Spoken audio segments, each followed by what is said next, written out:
Hoje em dia eu sei que isso que ele fez comigo foi muito sério. E eu sei que não foi só comigo, porque tinha uma mocinha lá, uma instrumentista também, que ela teve de levar um laudo do ginecologista provando que ela era virgem.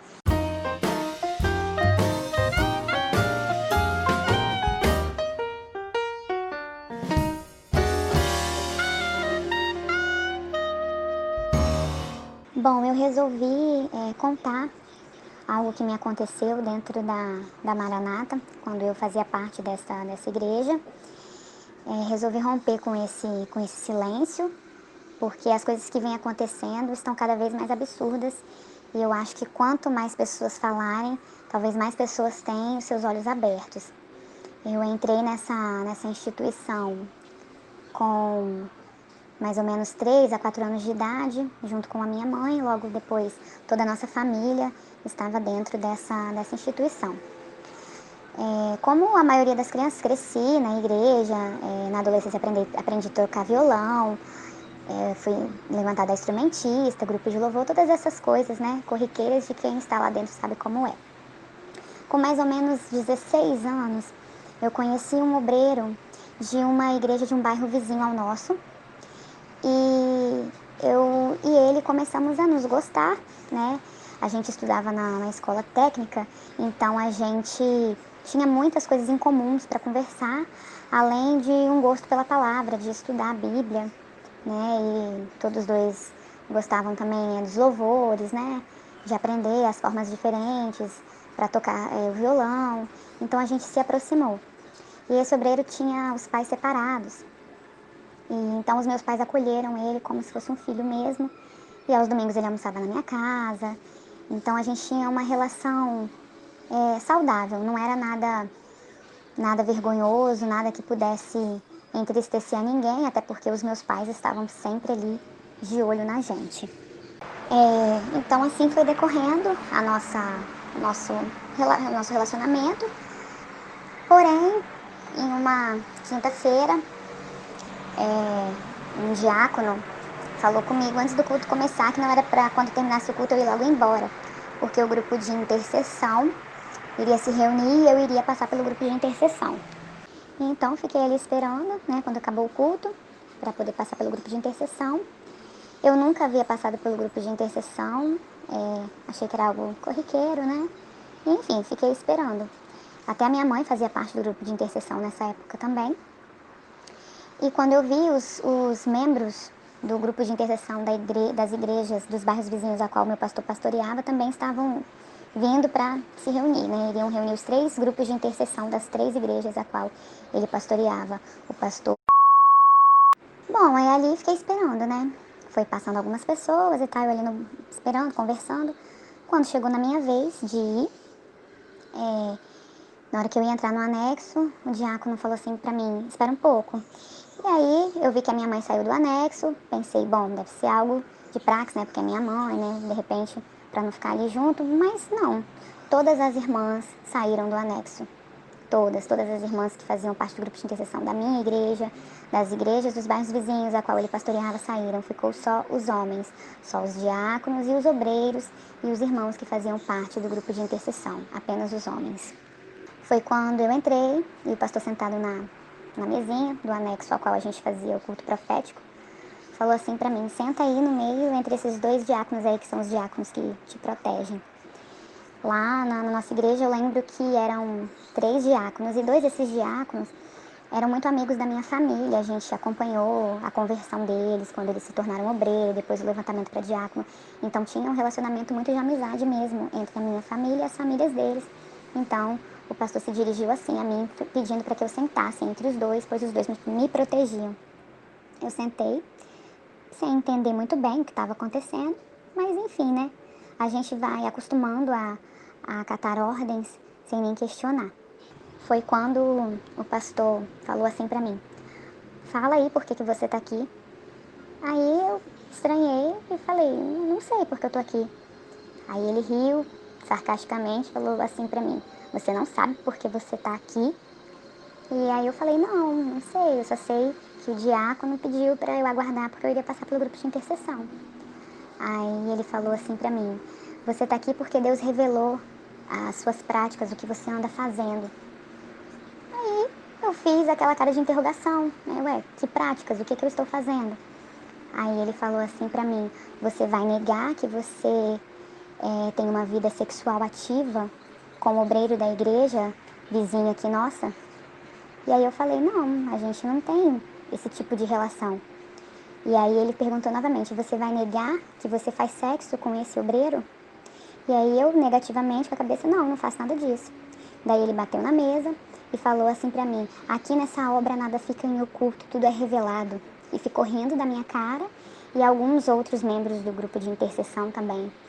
E ele falando que eu era uma mentirosa, se eu não tinha vergonha na cara de todos os dias pegar o meu violão e sentar para tocar, sabendo que eu estava agindo pior do que uma prostituta, que nunca nenhum homem iria querer casar comigo, porque eu era uma devassa, porque eu era uma perdida, uma caída, e que nunca nenhum homem ia querer constituir uma família comigo, se eu ia negar que eu estava fazendo essas coisas.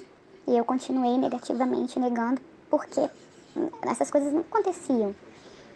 E aí ele falou mais outras coisas, que eu estava envergonhando a igreja, envergonhando a ele, que era o pastor, envergonhando os diáconos que ficavam me protegendo, que como que eu podia não ter vergonha na cara e sentar lá no grupo de louvor para cantar. E por fim ele falou para mim ajoelhar, que eles iriam orar por mim. E, e eu ajoelhei e aí ele falou assim para mim: se você tem um pingo de vergonha na sua cara, chora e pede arrependimento a Deus. E aí eu não derramei uma gota de lágrima, porque eu estava já nervosa com a situação, com raiva, porque como Deus estava revelando uma coisa que não estava acontecendo.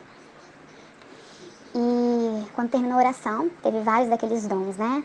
Aqueles dons de sempre, que sempre fala que a pessoa está na pior situação possível. Eu lembro que um desses dons, a pessoa falou para mim que eu estava dentro de um buraco muito fundo e que eu não queria sair. O outro dom é que eu tinha sido decapitada, estava assim a minha cabeça, só dons assim. Daí ele mandou para que eu fosse para casa e que eu pensasse naquelas coisas. No caminho da igreja até em casa, eu fui chorando, porque eu fiquei imaginando o que eu ia contar quando eu chegasse em casa. Porque eu não queria contar, porque eu fiquei com medo do meu pai tirar alguma satisfação com o pastor e todos lá em casa perder os seus cargos, as suas funções. E daquele dia em diante, eu fiquei totalmente desacreditada de tudo, porque eu não fazia nada daquilo. Então, como que aquilo era uma revelação de Deus? Não tinha como aquilo ser uma revelação de Deus. Deus sabia que eu não estava fazendo aquelas coisas. E eu já sentia já no meu coração, desde criança, eu não gostava de ouvir quando eles falavam que só dentro da Maranata que tem salvação, é só aqui que você vai ser salvo, é só aqui que o Senhor fala, porque eu tenho vários membros da família, tios, tias, primos e primas, que são de outras denominações. E eu via o comprometimento dessas pessoas em servir a Deus. Então eu ficava pensando, como que só aqui que tem salvação? Isso está errado, isso não está na Bíblia. Eu já li muitas partes da Bíblia e isso não fala na Bíblia. Então eu nunca aceitei isso. E desse dia em diante, então, para mim, toda aquela alegria que eu sentia de tocar na igreja, de cantar no grupo de louvor, de limpar a igreja, eu tinha uma satisfação enorme. Eu não via aquilo como uma situação ruim, eu gostava, eu achava que eu estava fazendo para o Senhor, eu achava que era para Deus, porque Deus fazia muito por mim, então o que custava eu limpar a igreja? Para mim eu não via problema nenhum. Mas tudo aquilo foi ficando com um sentimento de tristeza no meu coração, porque como que Deus havia revelado algo que eu não tinha feito.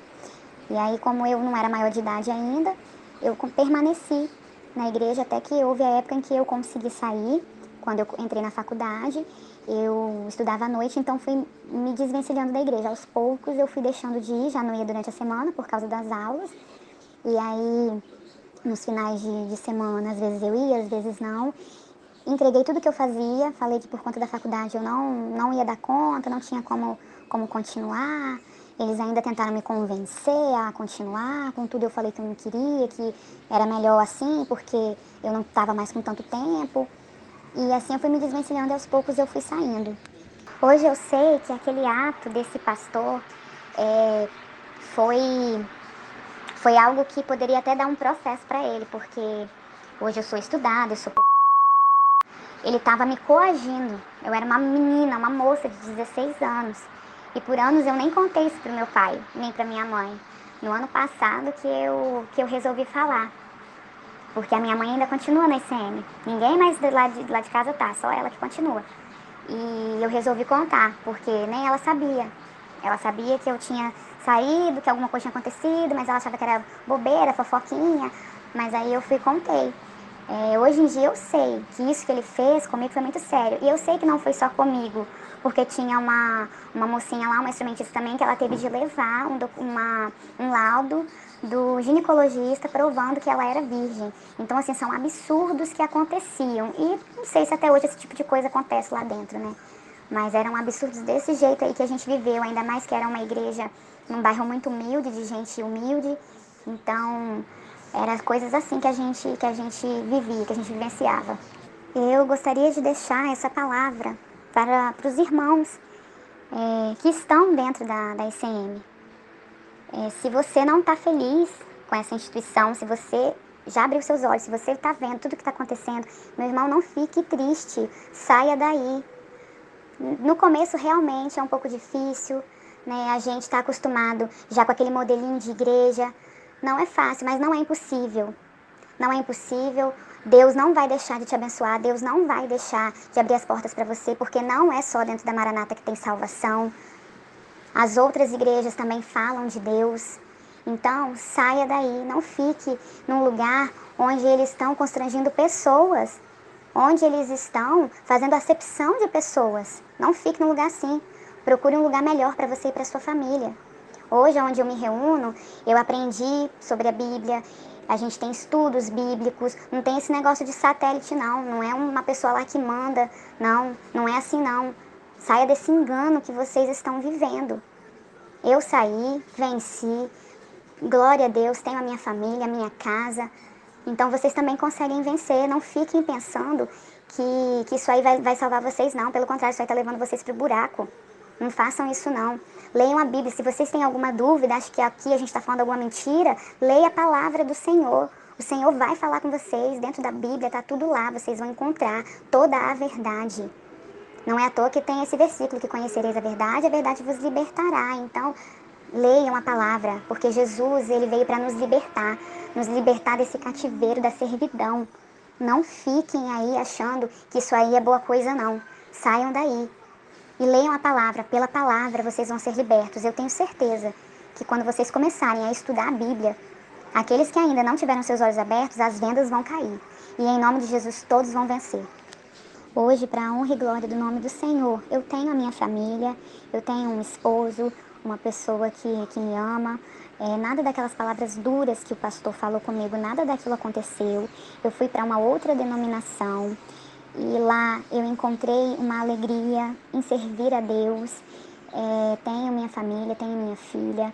E sou muito grata ao Senhor por tudo que o Senhor fez a mim e por ter me tirado daquele lugar, porque talvez se esse episódio não tivesse acontecido, talvez eu continuaria ali e estaria até hoje ali sendo enganada. Então, para a honra e glória do nome de Deus, hoje eu vivo uma vida plena com o Senhor, eu sirvo a Deus com alegria, né? Se não dá para eu ir na igreja, eu oro na minha casa. E para quem me ouvir, eu falo mesmo, se você não está feliz, se isso é um peso na sua vida, saia. Não fique pensando que você vai ser um caído, não. Porque Deus vai te honrar e Deus vai fazer você vencer, sim. Eu espero que esse relato aí ajude a muitas pessoas.